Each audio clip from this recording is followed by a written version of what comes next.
Hello and welcome. My name is Brittany and I will be your instructor for the next several weeks.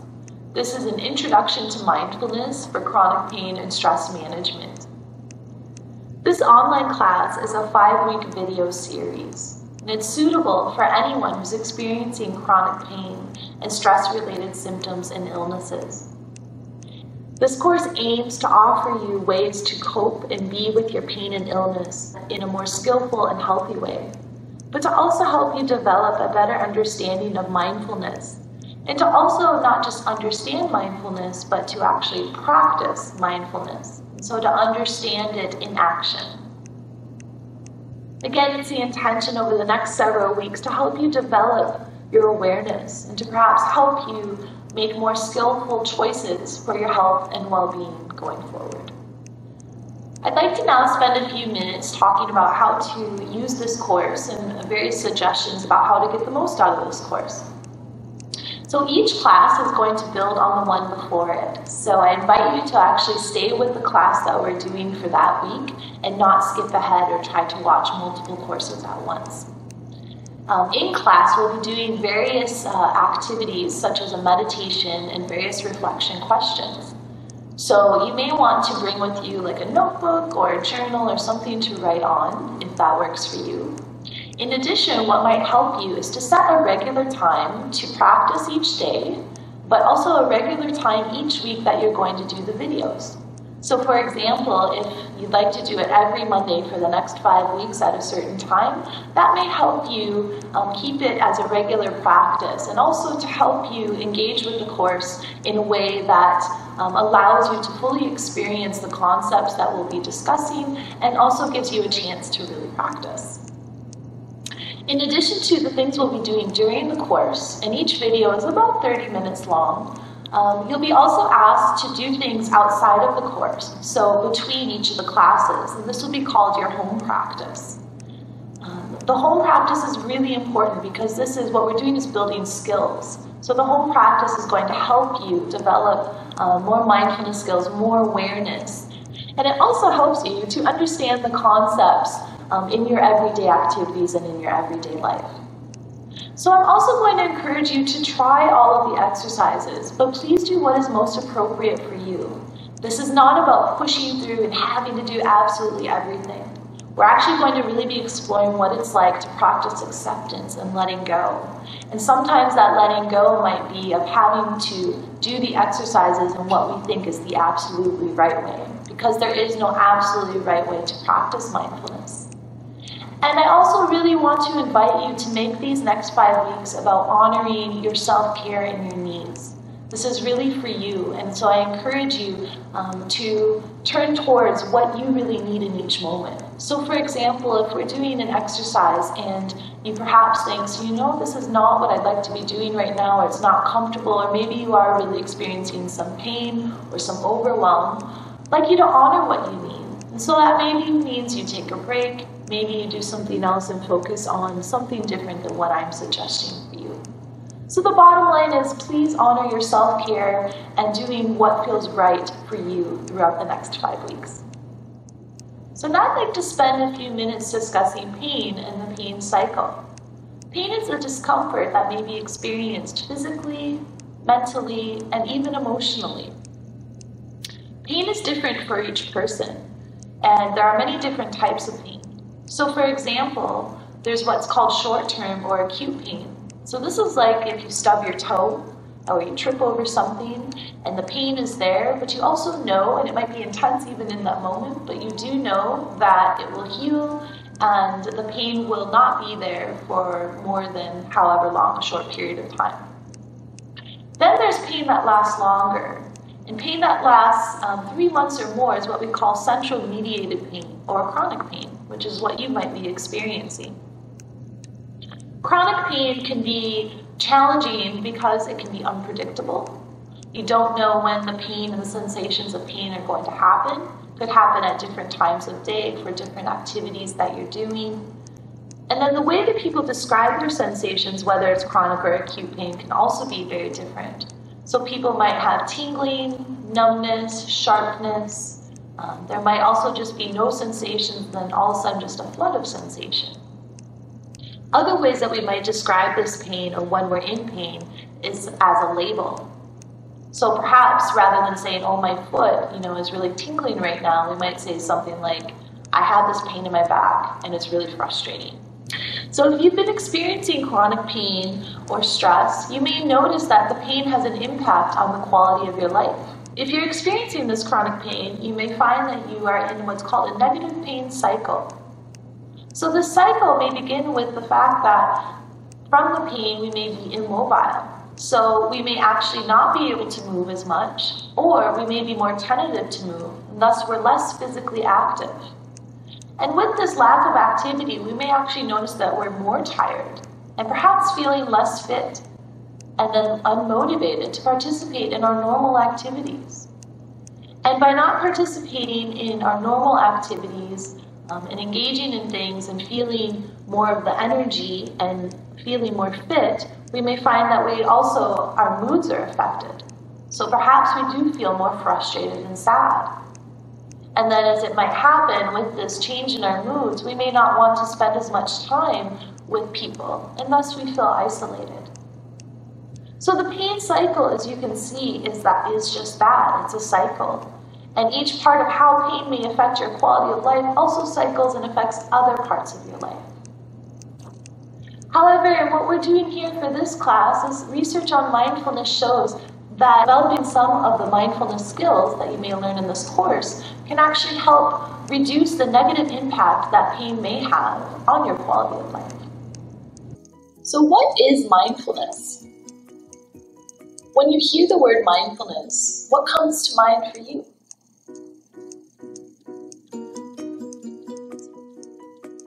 Some common responses to that question is to focus, to pay attention. Some people even say to do yoga. Others say to be aware, to know what's going on. There's no all-encompassing definition of mindfulness. There are some commonalities in how people describe mindfulness and the qualities of being mindful. John Kabat-Zinn, the person who created the mindfulness-based stress reduction program, describes mindfulness as paying attention in a non-judgmental way to what's happening in the moment.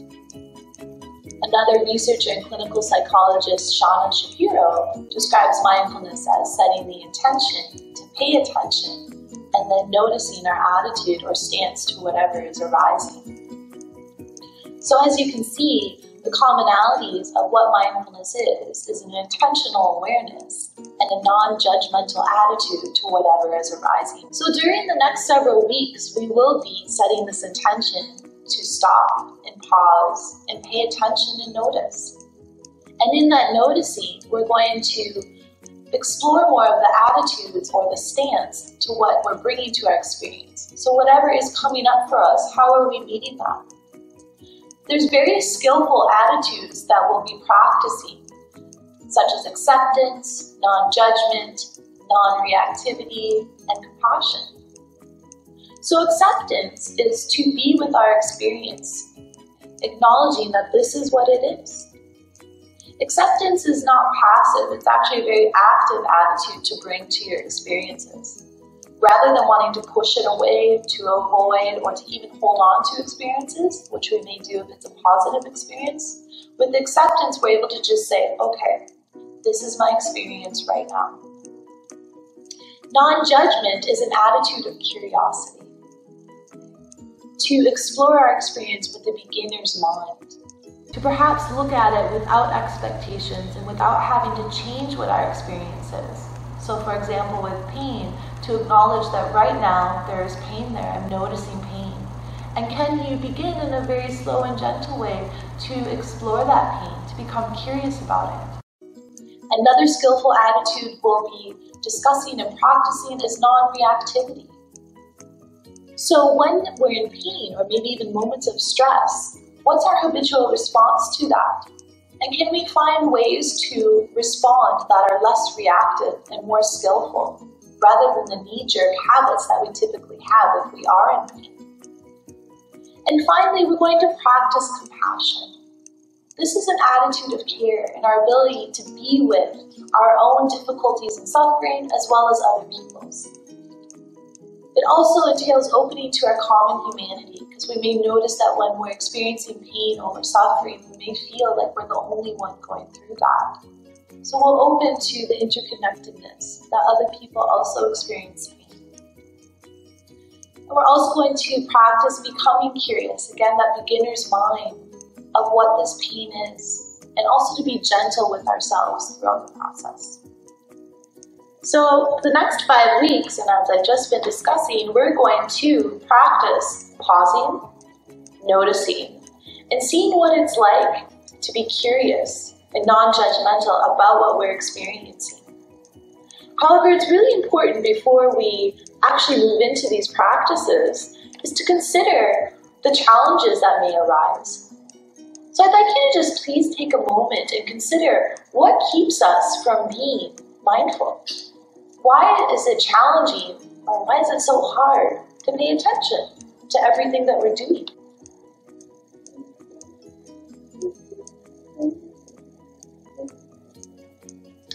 So some of the answers that may come up, or challenges you may have already identified, is one, priorities in life.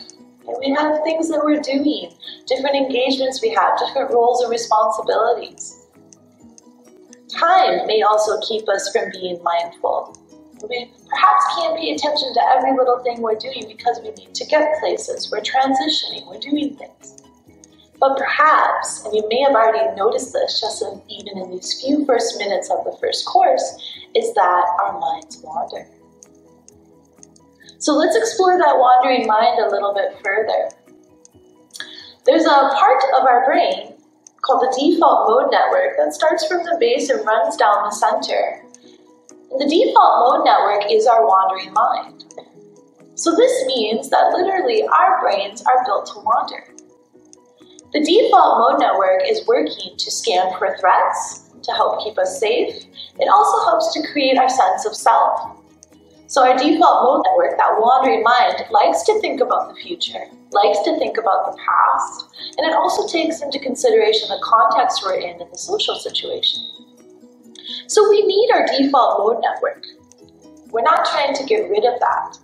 However, research shows that if we spend most of our time in that wandering mind, so not actually attending to what we're doing, that is correlated to more levels of inflammation in the body. For people that perhaps have depression, that is more like the rumination that people are constantly in.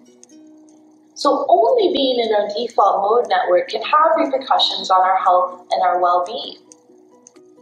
So another way to understand the default mode network is that when you're attending to a task, if you're actually really paying attention to it while you're doing it, your default mode network is off.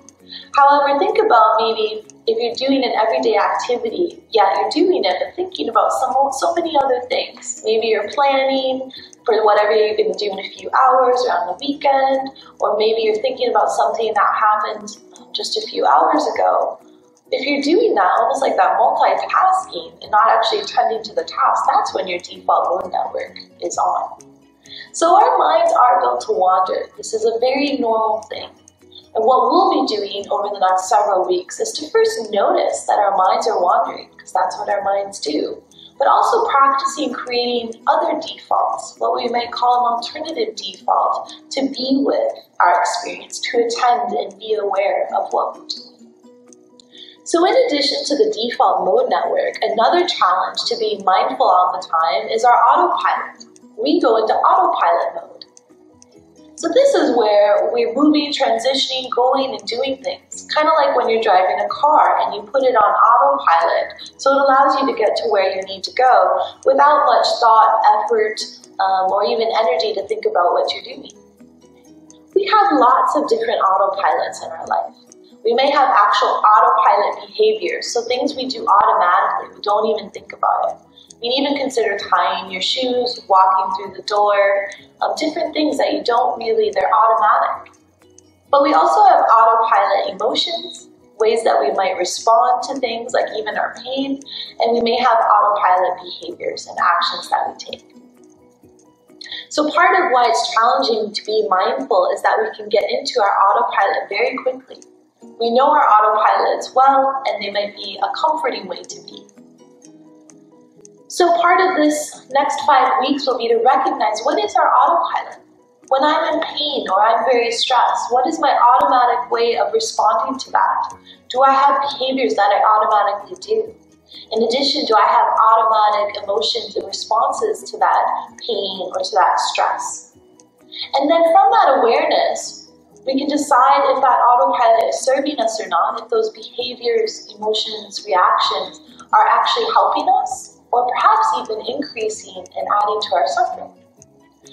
So part of the intention over the next 5 weeks is to notice that wandering mind, to notice our autopilot, and to also disrupt that autopilot, to take a pause, to notice what's actually going on.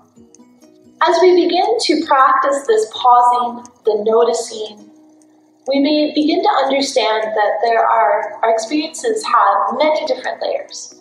Typically, we tend to just be in our thoughts, or if we're experiencing quite a bit of pain, we may really be in the body.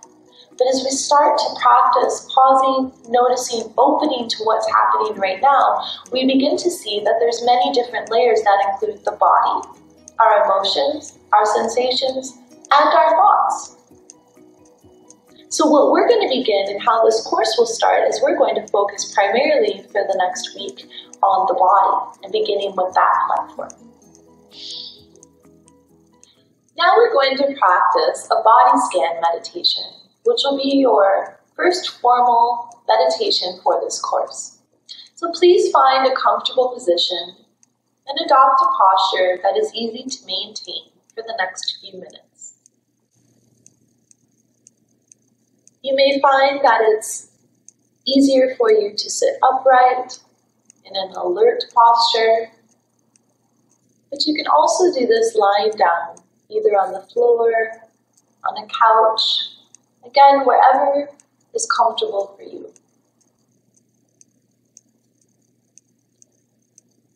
And if it feels right for you, I invite you to please close your eyes.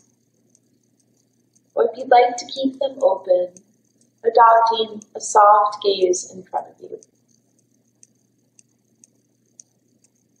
And you can let your arms hang loosely at your sides or in your lap. Letting your feet rest comfortably on the ground or relaxed in front of you. Remembering that you do not have to do anything or try too hard. Rather, the intention is to notice whatever is happening in your body.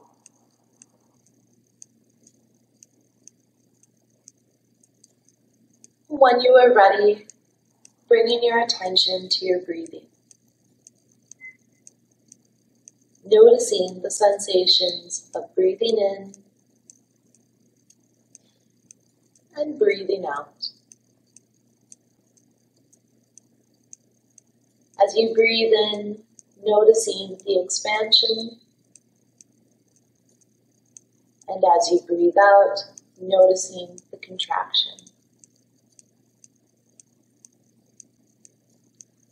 If focusing on the breath doesn't feel right for you, you can also focus on a specific part of the body, such as perhaps your feet, or your hands, or anywhere else where you feel comfortable.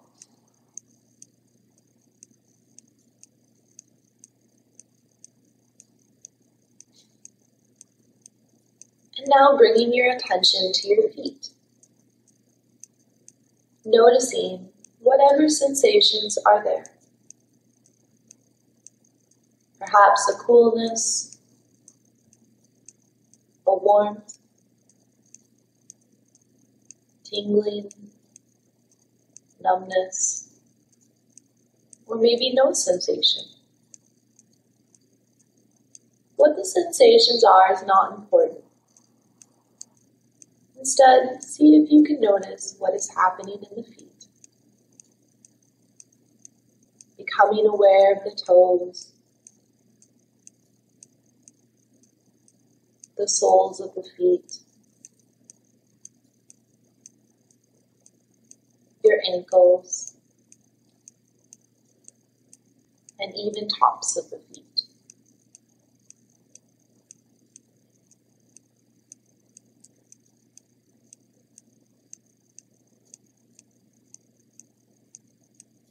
When you are ready, shifting your attention to your legs. Again, noticing whatever sensations are there. Perhaps there are surface sensations, noticing the contact of the skin and the clothes. There may also be more deeper sensations of the muscles.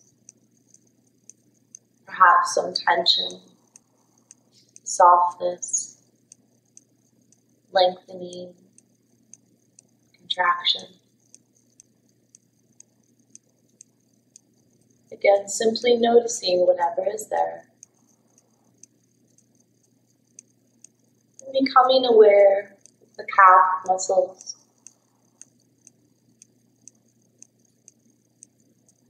your shins, the knees,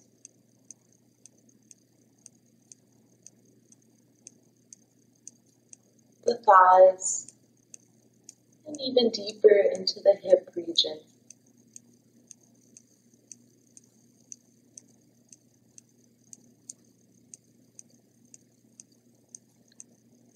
And if you've noticed that your mind has wandered, this is okay. This is what the mind does. Notice the wandering and then gently guide your attention back to the focus on your body.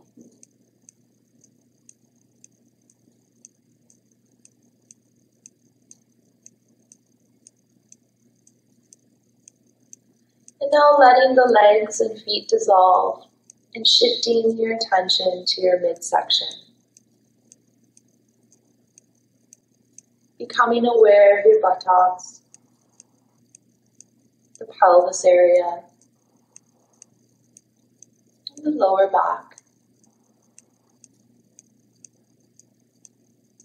Adopting an attitude of relaxed observation to whatever sensations are there.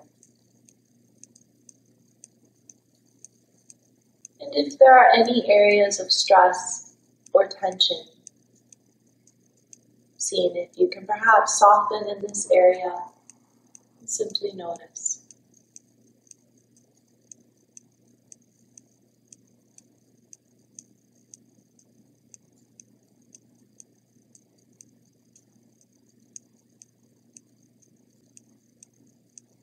And when you are ready, on an out breath, shifting your attention to your belly. Again, noticing the sensations of breathing, the way the belly expands and contracts.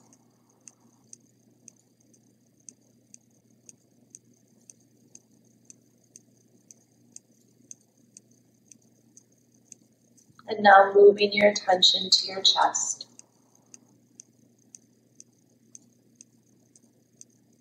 Feeling the expansion of the lungs, and perhaps any sensations in your upper back.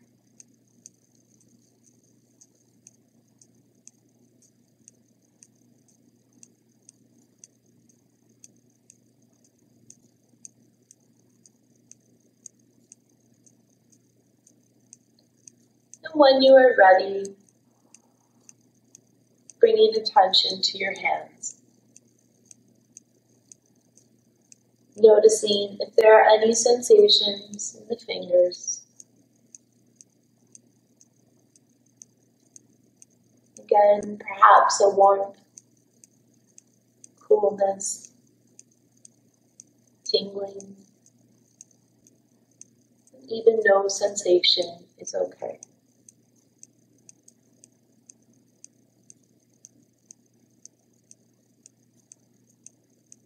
Becoming aware of the palms,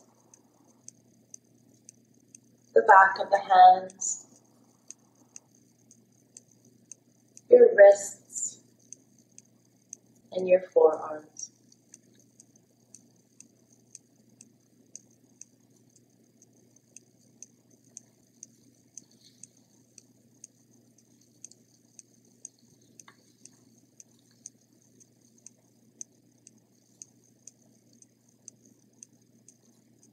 now becoming aware of your upper arms.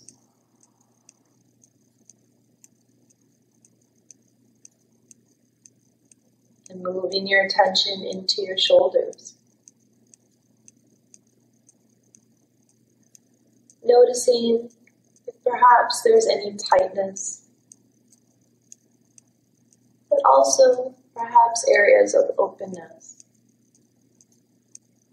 Becoming curious about these sensations.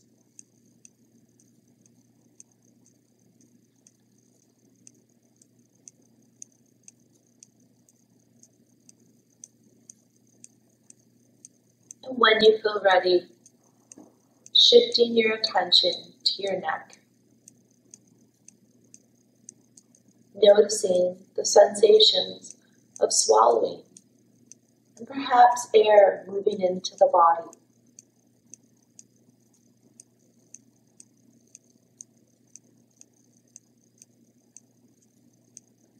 And then guiding your attention to your face. Noticing your jaw, your chin,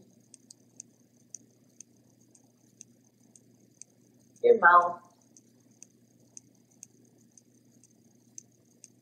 the lips, and even your tongue and your teeth.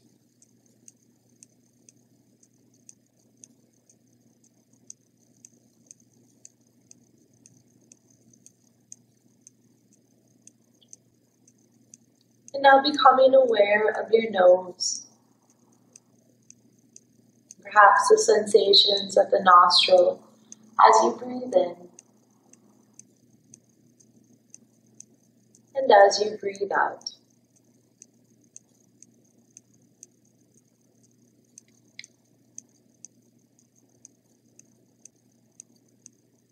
And now becoming aware of your eyes. Again, an area where we may hold tension. Noticing whatever is there, opening and softening.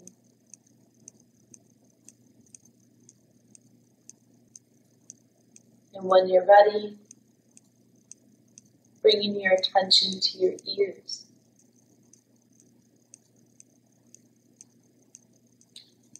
Noticing perhaps any sounds in the room.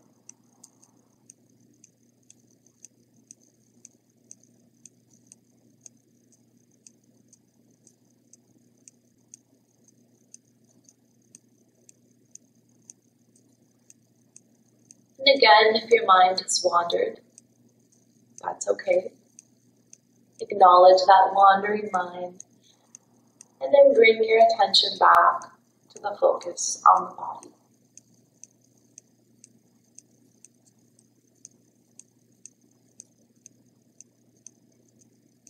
And when you're ready, gently guiding your attention to a spot at the top of the head. Imagining breathing through this spot and sending the breath all the way from the top of the head and down into the toes.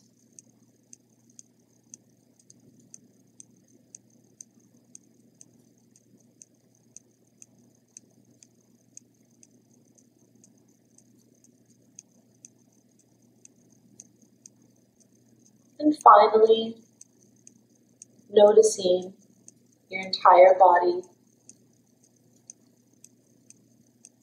opening to whatever is happening in this moment and being present to your experience right now.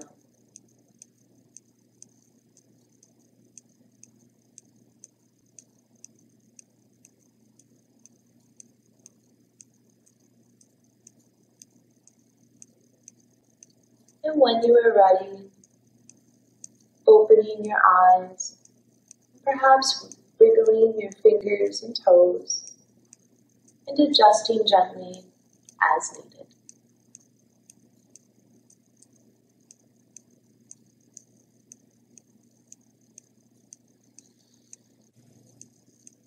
So let's spend a few minutes reflecting on that experience for you.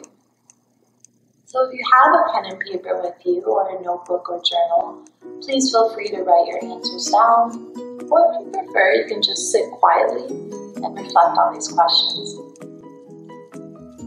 So what did you notice? What came up for you during that body scan?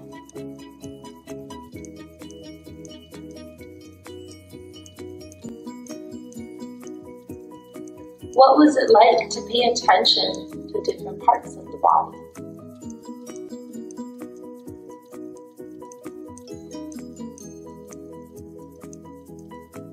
What attitudes did you notice during that scan?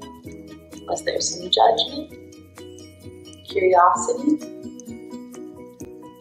Maybe nothing. And opening to whatever attitude or attitudes may have been with you during that experience. So please recognize that there is no right way to answer these questions.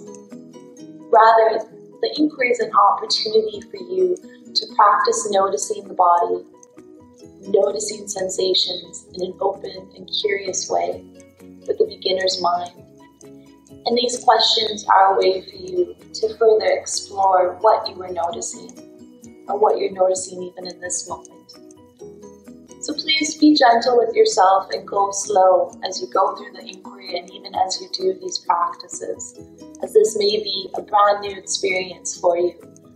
And perhaps even just stopping and slowing down and pausing is something that's new for you. Now I'd like to share with you more about your home practice for this first week. So I'm going to invite you to continue practicing the body scan at least 6 out of the 7 days. You'll be able to access the body scan as another video recording that you can do at perhaps a time in the day that's convenient for you. I also encourage you with the body scan to practice the 5-minute rule. So what's important here is the intention you put behind the practice, and to perhaps try each day. And start for a few minutes and then just see what happens. In addition to the body scan, I'm going to invite you to practice paying attention to an everyday activity that you do. So we'll call this mindfulness of a daily activity. So find something that is a part of your normal routine. So maybe it's brushing your teeth, washing the dishes, maybe it's something as simple as fluffing your pillow, or making a bed, or maybe even just standing up and down from a chair. So set the intention when you do this to notice what it's like as you do each parts of that activity. So can you pause and notice? Okay, if you're washing your hands, for example, what are the sensations of the water on your hands? What does the water sound like? How does it feel to put the soap in your hands? So you can practice this with really any activity that you're doing. But perhaps pick something that's not something you normally pay attention to. And as you do this, I invite you to practice noticing what's going on in the body as you do this activity. What sensations are happening. Okay. So this concludes our first class. Thank you for being here and looking forward to next week.